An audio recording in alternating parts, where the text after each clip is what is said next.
What's going on, everybody? Welcome back to another edition of the Dolphins In Depth podcast. I'm Daniel Oyefusi. Thanks so much for tuning in. Quick reminder before we start, if you're watching on YouTube, make sure to like the Miami Herald YouTube page, like, share, comment below. We are finally here after a long, active, fun off season for the Dolphins. They start training camp Wednesday, holding their first full team practice. We're going to hear from Mike McDaniel. We're going to hear from several players.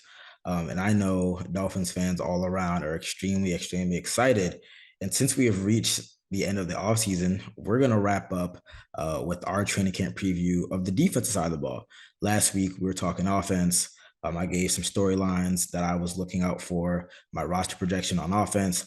And now we're going to wrap up with defense, which obviously did not get the attention that the offensive side of the ball did during the offseason with all the moves that they made. But still an interesting position group, nonetheless, just for the fact that they sought continuity after firing Brian Flores and keeping Mike McDaniel.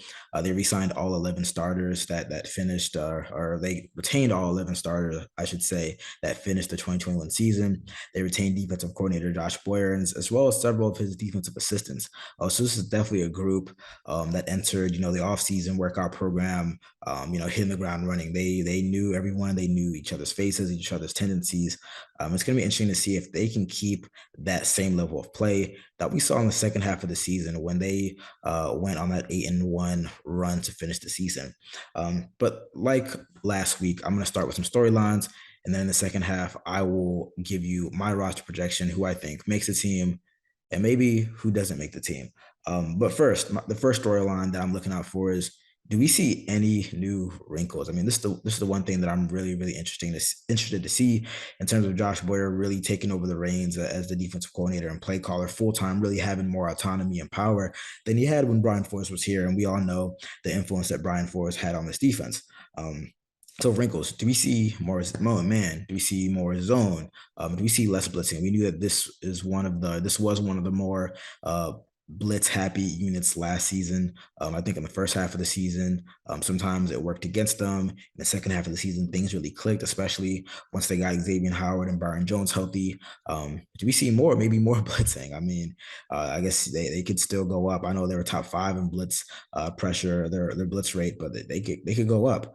I think that, early on, a lot of players, and especially Josh Boyer, they've been very coy and very quiet and kind of secretive about what, maybe some new looks that they give. But I think that for the most part, they've said that, this is a defense that's going to look very similar to what we've had in past years because we had that continuity. I mean, there's a reason why they brought everybody back and they brought Josh Boyer back.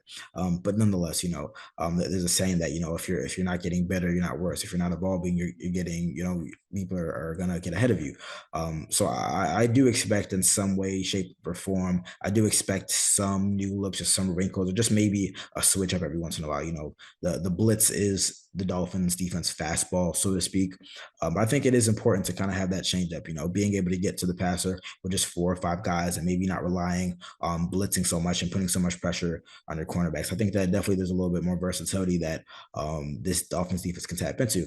So, do we see that during training camp? I mean, I'm not sure. It might be a little tough to decipher exactly, how often and the exact rate that they're blitzing or playing in man. But definitely during the season, I think that that's something that would be or will be an interesting storyline to monitor as Josh Boyer really leads that group in 2022. The second storyline that I have kind of pegged for the next couple of weeks or months, or I should say, is development of 2 ascending players, and those players are Javon Holland, second-year safety, as well as outside linebacker Jaelan Phillips. These 2 are both poised for extremely productive and potentially breakout second seasons in Miami. We saw the impact what both of those guys made as rookies. Javon Holland really stepping into that starting safety role in the middle of the season. And then Jaelan Phillips really, just really getting his footing as the year went on, finishing with 8.5 sacks. And I think that, again, they really have potential to really break out in a defense that already has, some stars and some notable names and, Xavier Howard, Byron Jones, and Emmanuel Agba. I think that those guys are really next in line to take that next step. it was interesting to talk to Josh Boyer earlier on in the offseason workout program, and he just kind of praised the growth of those guys, not really, physically, but just mentally, just coming into the facility and this process for the second straight season, knowing what to do, how to study, how to take care of their body. I think little things like that really adds up. As long as just them, physically getting stronger, working on their bodies. I think all that can really come together for great things for two of those guys. And again, I think that the continued upward progression of those two players can really take this defense to new heights. So, we saw last year, Jalen Phillips kind of, have more of a learning curve. As a rookie, he had an injury, spent some time out. Whereas on the other hand, Javon Hahn really caught eyes more often. He really started to make a really strong impression as a rookie, and that just carried over into the regular season. I definitely would love to see those guys just come out and dominate and just really assert themselves in the coming weeks and really let it be known that they're ready to take that next step. Because I think that these are both Pro Bowl caliber players, and really in the case of Javon Hahn, I think that there's some All Pro potential there as well. So again, there's some questions about keeping and maintaining the status and the level of play that we've seen the past few years. I think these are two guys that can definitely do that, and again take this defense to new heights. So the third storyline that I'll be watching over the next couple of weeks on defense is how the inside linebacker depth chart shakes out. Again, the Dolphins opted for a lot of consistency, keep retaining all their major free agents in the offseason, and that included the inside linebacker position, where they decided to re-sign all three of the free agent linebackers, that being Elandon Roberts, Duke Riley, and Sam McGuavin. But they not only did that, they drafted and used their first pick in the 2022 NFL draft to select another inside linebacker, that being former Georgia Bulldog Channing Tindall, who I've talked about in previous shows. I think that he's going to be a great fit for this defense. But it kind of creates a logjam, and I think that it's going to be interesting to see what decisions the coaches make in terms of who they keep and who maybe ends up getting cut across the three waves of roster cuts. I think it's clear that you have Jerome Baker, who is kind of the leader of that group. He's his first year removed, 1 year removed from signing a new deal. It's clear that he's the top inside linebacker. And you have Elandon Roberts, who's a leader. He's another year removed from his ACL injury. So he talked about how his process this offseason is so much better because he can really work on his game instead of rehabbing his body. He's a leader, like I said, and he's a guy who is going to be there in those early downs, those short yardage downs, to be a physical presence, to be a run stuffer, a run stopper. But after that, there's still some questions. I would say that entering training camp, I think that Duke Riley is definitely like linebacker 3, if that's how you want to put it. He's definitely a guy who I think is on the right side of the bubble. I thought he had a really strong debut with the Dolphins, especially in the second half of the season, showing the ability to use his speed on defense, but also contribute on special teams.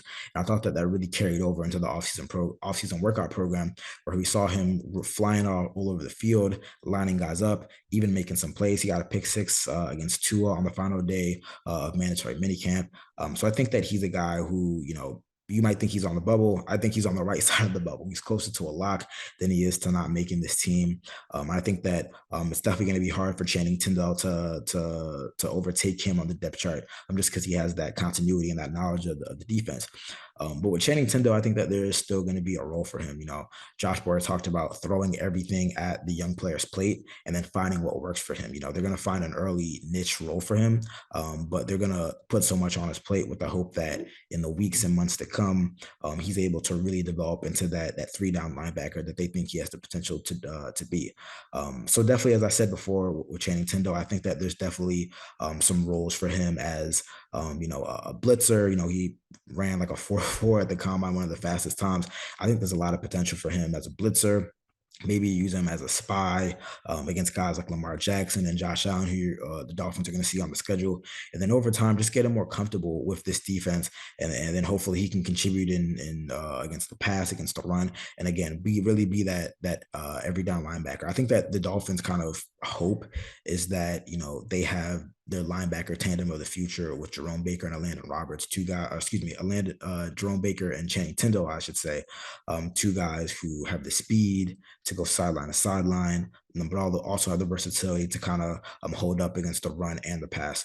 But again, I think that it's definitely going to be a learning process for Channing Tindall. I don't think that they're going to hand him, 40 snaps a game right off the bat. He's definitely going to have to earn it. And even if maybe he's not ready for that big role week one, you still have multiple guys who can get the job done. And with that, I mean, I think that leaves another question to say, what is the addition of Channing Tindall and the re-signing of all these guys mean for a guy like Sam McGuavin, who himself came back on a one-year deal, but he kind of faces a crowded linebacker room now. I think that he's another guy that's on the bubble, but I think that depending on how coaches see him, he's another guy that could be on the right side of the bubble.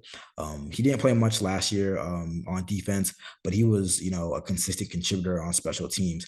And again, his skill set being a fast, speedy linebacker might be kind of covered with guys like Duke Riley, Jerome Baker, and Channing Tindall. But we saw what Sam McGuavin could do, when he's put on defense. We saw him have that 4-sack performance in the preseason game last year. So again, I think that if Sam McGuavin makes this roster, which I think that there's definitely a strong chance of that, it's definitely going to be for his prowess on special teams, and just knowing that he's a guy who, when inserted on defense, he can get the job done and he can do a lot of really good things. So it's going to, like I said, it's going to be interesting to see how that all develops, what packages they find for everyone. And I think that while there's not, a ton of questions on defense, that inside linebacker position has been one that, I know a lot of fans have had some questions about. Maybe, it lacked the big veteran upgrade that some people sought after in the offseason. But I think this is still a really good group that can perform well within, the confines of this specific system. So we're going to take a short break. When we come back on the other side of things, I'm going to give you my 53-man roster projection for the defensive side of the ball. Again, the Dolphins brought back a lot of guys, so there might not be some surprises here, but I think that there are a few guys who could really push for roles on this team by the end of the summer. So stay locked with us. What's going on, everybody? Still here on the Dolphins In Depth podcast, talking all things defense ahead of the start of training camp, which for the Dolphins starts Wednesday with their first full team practice. We're going to hear from Mike McDaniel as well as several players. But in the first half of the pod, I broke down my 3 storylines for that side of the ball. One being whether there are any new wrinkles that Josh Boyer implements as he kind of takes over this defense fully. Number 2, the development of Jalen Phillips and Javon Holland in the second year. And number 3, how does the inside linebacker depth chart shake out? But on the second half, like I said, I'm going to break down my 53-man roster projection for the defense side of the ball, where I don't think that there are a ton of surprises as opposed to the offense side of the ball, just given the continuity and all the players they brought back. But I do think that we could see some surprises here and there with some young guys, potentially having strong summers and establishing roles on this team. But we're going to start with the defensive line, where I don't think that there are a ton of questions for this group. I have the Dolphins keeping 6 guys, and 6 guys that we all saw last year, that being Emmanuel Ogbah, Christian Wilkins, Raekwon Davis, Zach Sealer, Adam Butler, and John Jenkins. Again, they re-signed John Jenkins in the offseason. Ogbah, they obviously signed Ogbah to a new big deal. Christian Williams playing on the 5th-year contract, Raekwon Davis entering his 3rd season, and then obviously Zach Sealer returning as that veteran presence that provides great depth for this team. Not a ton of questions here. I think the one thing is, does a guy like Benito Jones, who spent the season last season on the practice squad, does he maybe push for one of those final spots? Do one of the undrafted free agents, Ben Steele, Owen Carney, Jordan Williams, do any of those guys maybe impress and get a final spot on the roster? Right now, I'd probably label those guys long shots to maybe being on the bubble, just given the veteran options. But again, that's one thing that could happen. Maybe a final spot, a young guy just impresses to the point where the Dolphins don't want to part ways with him.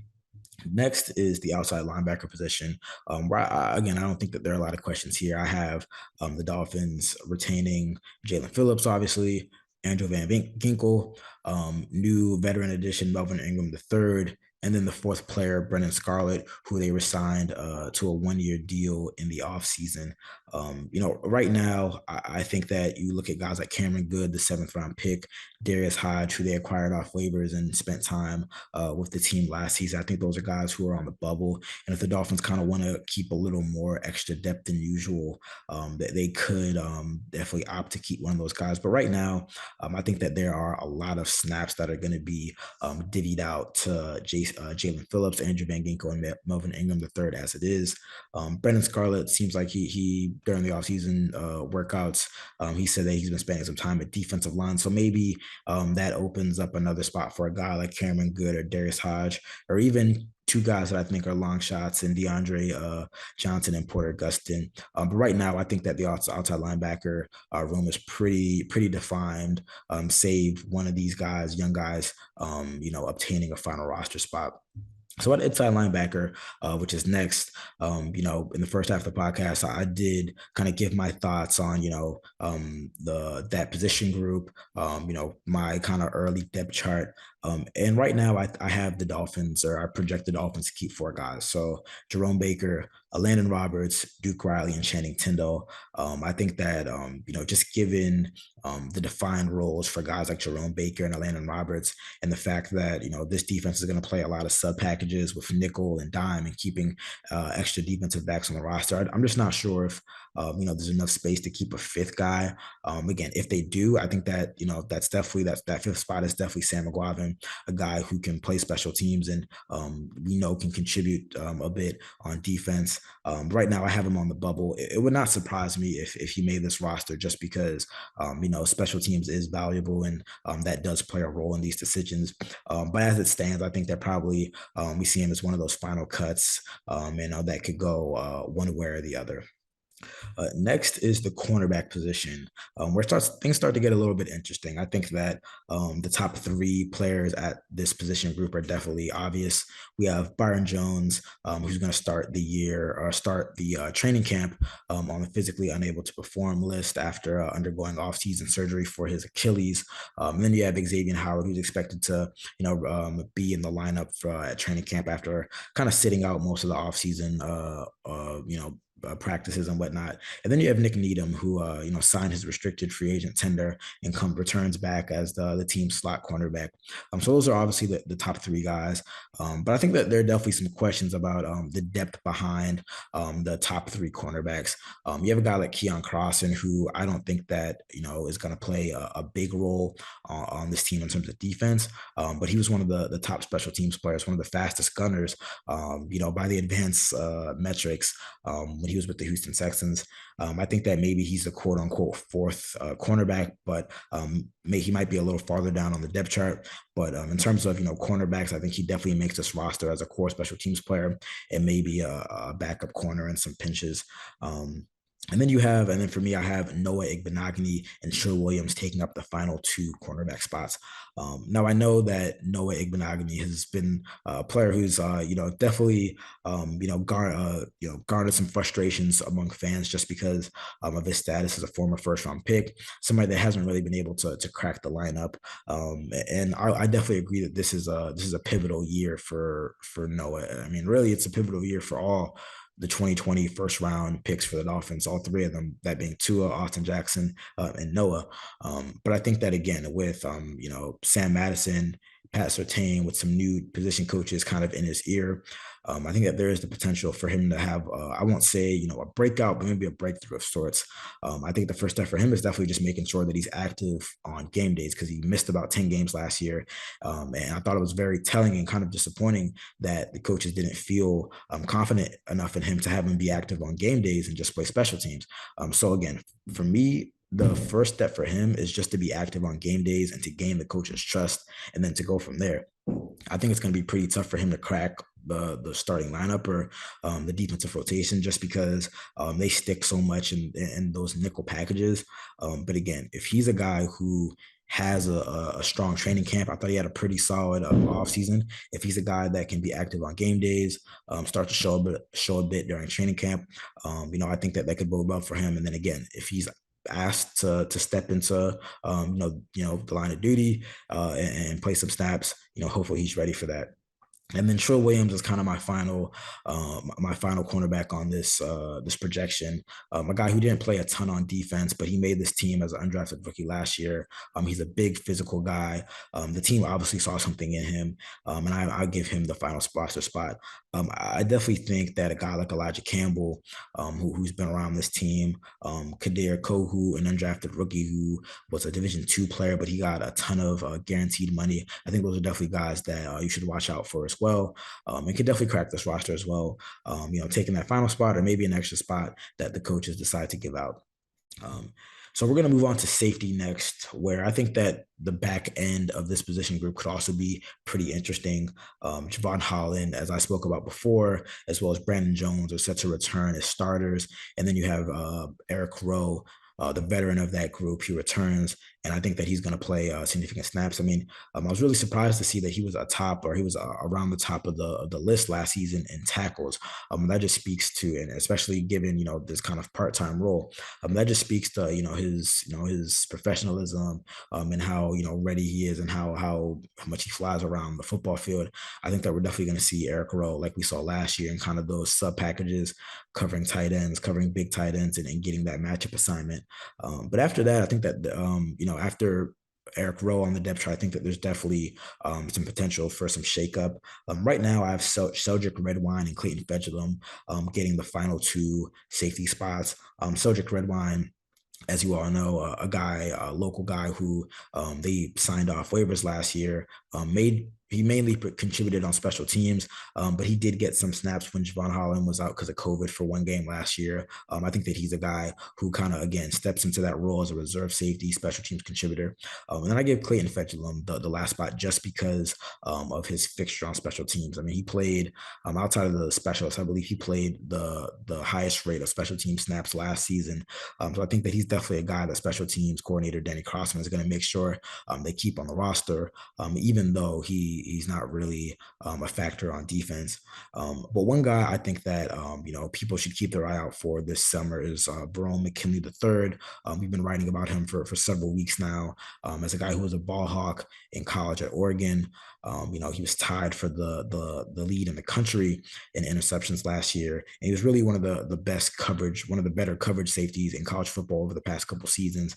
He's a bit undersized. If you compare him to Javon Holland, he's a bit undersized, maybe not as physical in the box, which I think can maybe hurt him.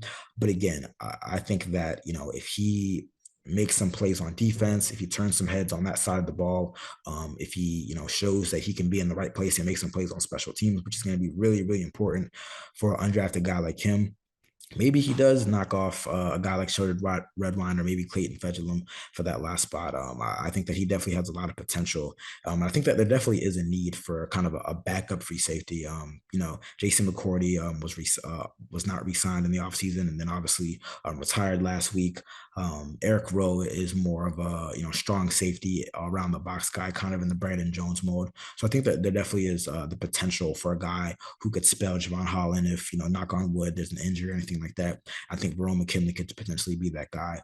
So that's a guy who I'm definitely looking out for. And we'll be watching over the next couple of weeks.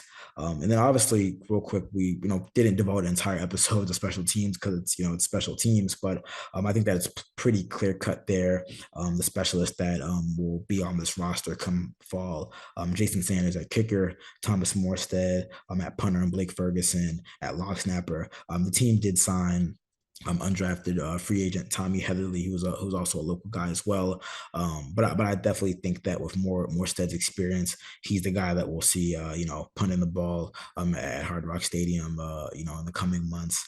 But that's a group that's definitely trying to rebound from last year. In 2020, they were one of the better special teams groups in the entire league.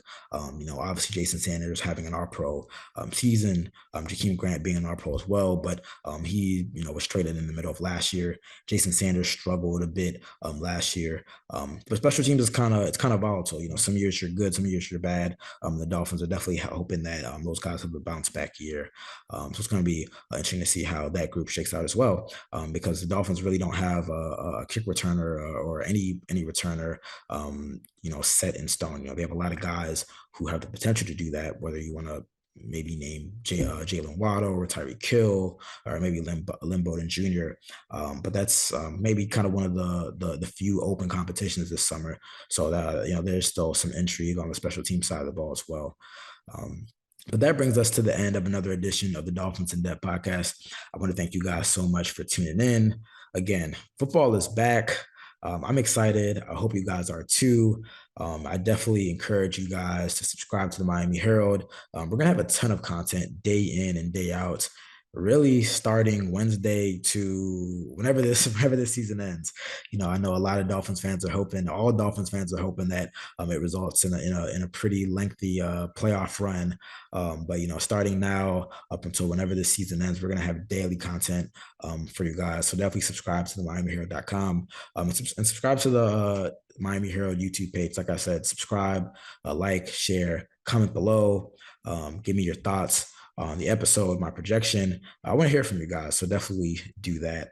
But we'll be back next week to talk first week of training camp, the good, the bad, the ugly, everything in between. Excited for it. Maybe I'll see some of you guys at the first open practice on Saturday. But until then, you guys take care. See ya.